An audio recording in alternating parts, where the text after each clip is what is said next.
what is the value of human life, and how we can measure this value, and what can devalue our life completely.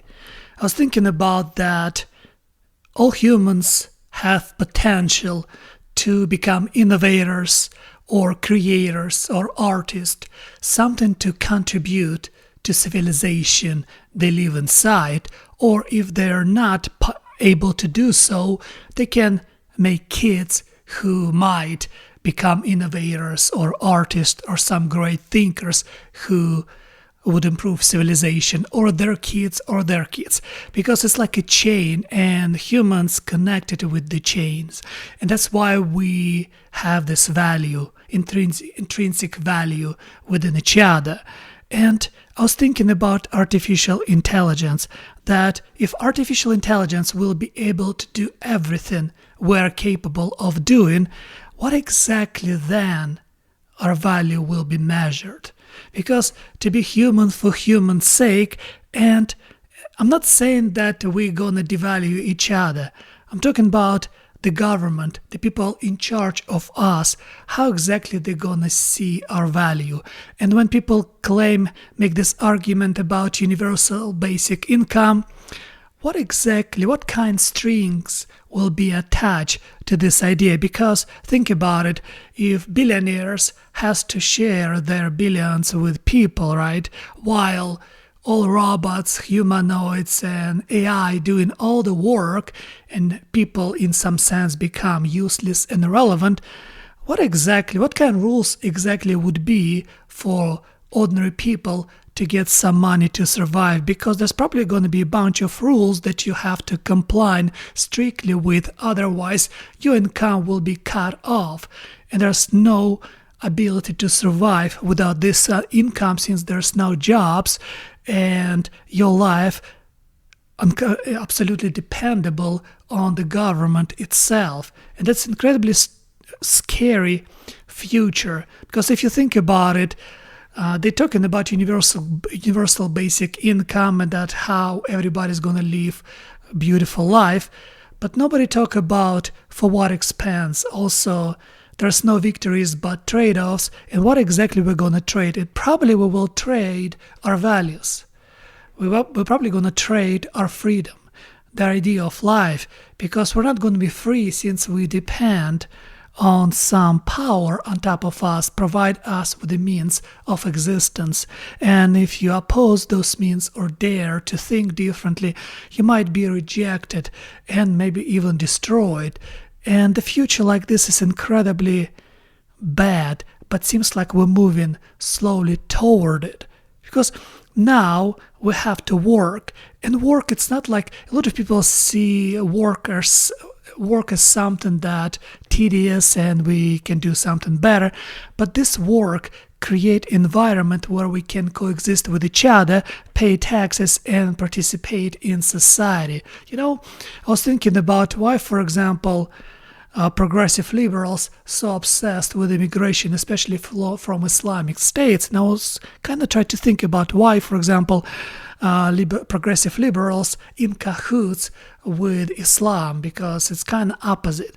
And suddenly I realized, if you import people from the countries with no human rights, that way it's easy to control those people. Because, for example, you train Americans to celebrate abortions, you train Americans to dislike to have a family, to have a wife, kids, and our birth rate is going down. At the same time, we bring in a bunch of people from third world countries.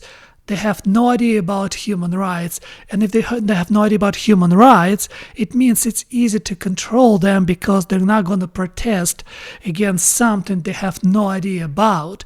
And that idea seems like demographic shifting very rapidly in Europe and America, and a new society emerged that far away from the country that it used to be. Like, for example, if you look at the Britain right now, it's almost completely different country with a different idea of freedom.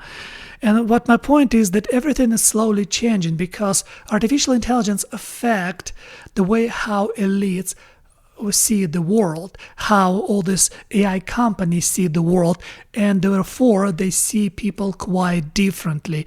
They understand the world quite differently right now, and they keep accumulating a lot of power and billions upon billions of dollars. And this idea, when I hear now from AI enthusiasts about absolute abundance, it's incredibly naive because it's just, why would billionaires share their money with us? Why would exactly they give us universal basic income? If they're gonna have army of robots who would protect their idea of life and destroy humanity completely if humanity decided to fight for their right to exist. Because before, like if you take the human history, before it happened many times that human fought for their right with the governments or with armies. But now you have to fight against robots. Now you have to fight against artificial intelligence, something that much more smarter and more sophisticated and more durable and never dies compared to you. And it seems like we don't understand, and a lot of people ignore this problem. And if you think carefully about it, everything is quite bad. And I was thinking about, for example, art, the way how we rely on everything with the algorithm and with the social media. We become actually dumber, and we have less ability to appreciate a real art, and therefore we have less ability to appreciate freedom and decency of existence, because we, in some sense, lose the idea of shaming. For example, pornography is not shameful anymore, and people accept this and try to normalize it. A lot of things that's supposed to be shameful now became normal, and it affects society as a whole, because without art, without idea of beauty, there's no way to protect what we have, because what exactly are you going to protect? Because we need idea of a story that's important to live by. We need idea of heroes that would give us example how to protect our own self, how to sacrifice our own self for something bigger than we are. But if we all become incredibly materialistic, incredibly animalistic, then what's the point to make any sacrifice or to change something? Just try to live the way you can for now, and if the future comes with a bunch of robots who would destroy humanity, then let be it.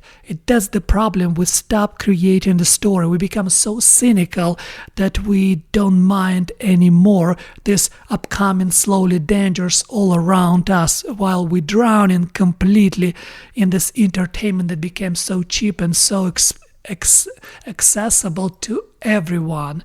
And what I was thinking about art, for example, we used to make like a beautiful nudity, because before art was praise to God, was celebration of God, and since humanity was built by his image, the nudity was not something erotic or pornographic. It was just praise to the body that was built by God's image. But now, since we took God out of equation, we start creating bodies just for exciting our own flesh. That's what erotic and pornography became so popular and so addictive, especially to men. And now I learned that a lot of women start experiencing this addiction. They start watching pornography too much. It's incredibly bad.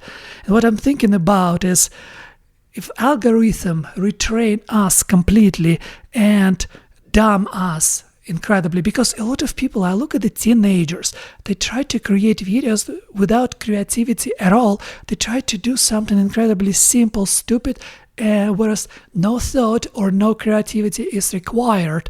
And those videos getting so many views and so many likes that it's scary, because it's confused people.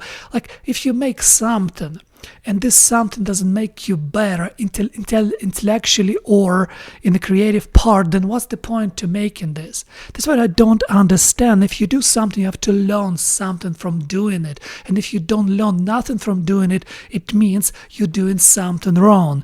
And it's scary, because the society changing so rapidly, and we have dissolution of family, and Seems like we're giving up our idea of decent existence, the idea of freedom of speech. It seems like everything is falling apart around us, while we have this interesting idea that we're going to live forever, that artificial intelligence will solve all our problems, but for what cost? How exactly are we going to pay for that? Because there's no victories but trade-offs, as I already told. You have to be very careful with this idea, because there's no free lunch.